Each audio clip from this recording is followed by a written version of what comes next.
हमारे शंभू से पूजा अर्चना में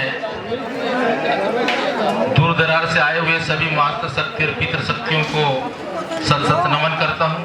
और सर्वप्रथम मैं आपको नमस्कार और सेवा जोहार करता हूं कि हमारे भूमिका संघ जो प्रकृति स्वरूप जिनकी आस्था में बैठे हुए पूरे समाज के लिए मन्नत मांग रहे हैं और अच्छे समय की कामना के लिए जो आज सुबह से अपने ध्यान और योगासन के माध्यम से पूरे समाज की, चाहे वो कोई भी समाज हो, उनके आने वाले भविष्य की कामना के लिए वो आस्था रूपी बैठ के वंदना कर रहे हैं। उनके चरणों में सशक्त नमन करूंगा। और जिन मातृ शक्तियों ने एक भूमक संघ के रूप में उस आस्था में जाकर आज संकल्प लेके उस भूमक संघ संगठन को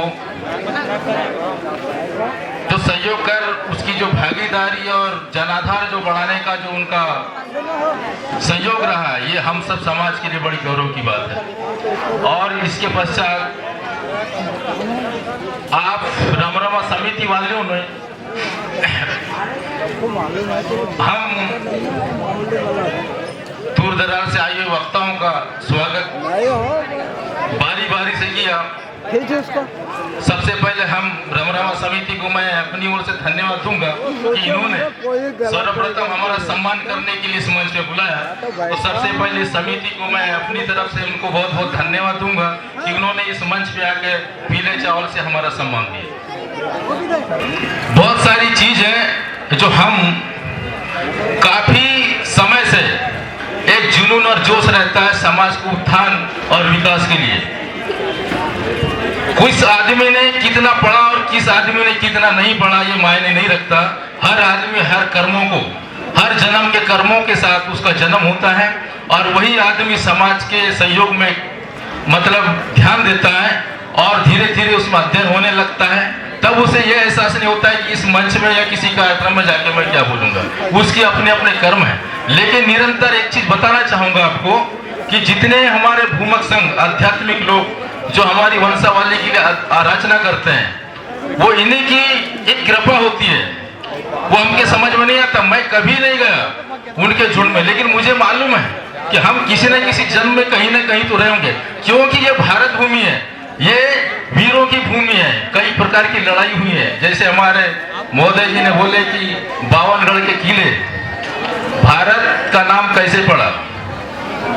भारत के पहले शायद इस भारत का किसी और नाम रहा होगा, लेकिन भारत को जब तक आजादी नहीं मिली, जब तक गोंडवाना जो 52 के जो युवा नागरिक थे भारत में समावेश हुआ है, जब इस भारत को आजादी मिली है। उस समय भारत को गुलाम बनाने वाले ऐसे कई समुदाय और कई साम्राज्य के लोग जो विदेशी यहाँ पे आए, लेकिन जब तक आदिवासी वीर जो जंगल पहाड़ों में और कंदराओं में गुफाओं में रहते थे और प्राकृतिक शक्ति से जड़ी बूटी कंदमूल खाते थे, प्रकृति स्वरूप जीते थे, ऐसी टोलियां बनी और वही जो यहाँ राज करते थे उनको खेदड़ने का जो साहस था, तो वो सिर्फ आदिवासी समाधान था। आज भी इतिहास के पन्नों में आप देखोगे तो आप आंकलन करो कि सबसे ज्यादा अगर अंग्रेजों के साथ में अगर लड़ाई लड़े वो सिर्फ आदिवासी लोग रहे। लेकिन सम्मान हर स्टेट में, हम तो खैर अपने महापुरुषों के अपने मंच में सम्मान करते हैं, लेकिन अदर स्टेटों में हमारे महापुरुषों का सम्मान नहीं होता। ये बड़ी दुख की बात है। इसीलिए बोला था श्याम सिंह संयम जी ने, जो छत्तीसगढ़ से रहे हैं, उन्हें एक चीज बोला था कि हम नालायक लोग हैं। हम लोग नालायक लोग हैं क्योंकि हमारे माँ बाप का सम्मान नहीं होता। अगर हम बुद्धिमान होते तो आज राष्ट्रीय मंचों में हमारे माँ बापों का सम्मान होता। हमको सोचना चाहिए, आज चाहे वो 15 अगस्त हो, 26 जनवरी हो या जिले स्टेट का कोई कार्यक्रम हो, वहां पे आदिवासी लोगों का सम्मान नहीं होता, चाहे वो आदिवासी किसी भी समाज समुदाय का हो। आदिवासी गोंडी नहीं, गोंड फोनेशन में ऐसे बहुत सारे आदिवासी लोग होते हैं जो काफी पहुंचे हुए लोग होते हैं, अध्ययन किए लोग होते हैं, लेकिन उनको कभी बिरला ही सम्मान मिलता है, नहीं मिलता। ऐसा क्यों? जबकि सबसे पहली प्राथमिकता आदिवासी को है। अब कुछ लोग बोलते हैं कि आरक्षण बंद होना चाहिए। काफी आप सब लोग जानते हैं कि आरक्षण बंद होना चाहिए। अरे आरक्षण का मतलब क्या है? आरक्षण का मतलब है कि जो यहाँ का जो मूल निवासी था, तो जंगल पहाड़ों में रहा, खेती करना सिखाया, प्राकृतिक में जीना सिखाया है। आज ऊंचे ऊंचे बाहर से जो ऐसे वॉलंटियर्स लोग हैं जो कई मसले जो टेक्नोलॉजी से आगे बढ़े हैं, उनकी बराबरी करने के लिए कोई तो माध्यम चाहिए। तो वही बाबा साहब ने बोला कि अगर समाज अगर आगे बढ़ेगा तो इनको आरक्षण की जरूरत पड़ेगी। और यहाँ के ये मूल निवासी हैं, मतलब जमीनी स्तर के हैं, यानी धरती के जिंदे वो प्राणी हैं। इनको अगर आगे बढ़ाना है तो इनको आरक्षण की जरूरत पड़ेगी। और संघर्षों से उनको ये हक मिला है, जिससे उनको आज आरक्षण मिला है हर फाउंडेशन में। लेकिन जितने हमारे शिक्षित और साक्षर लोग हैं जो सेकंड अफसर से लेकर हाई क्लास तक पहुंचे, ये हमारे लिए सबसे बड़ी दुख की बात है कि समाज के संगठन में आके उनको किसी भी तरह से संरक्षण नहीं दिया जाता, किसी प्रकार मार्गदर्शन नहीं दिया जाता। समाज को आगे जाने का उद्देश्य, समाज को आगे जाने का उद्देश्य राजनीति ही नहीं है, बहुत सारे फाउंडेशन है। जैसे हमारे कुछ वक्ताओं ने बोला कि आगे बढ़ने के बहुत सारे फाउंडेशन है।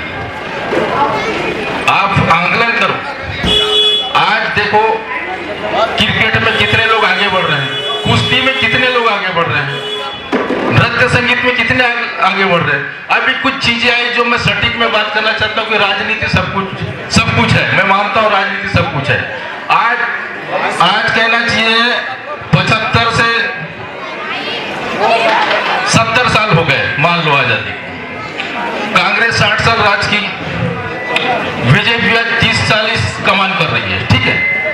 लेकिन हमने 35% की लोगों ने ये जो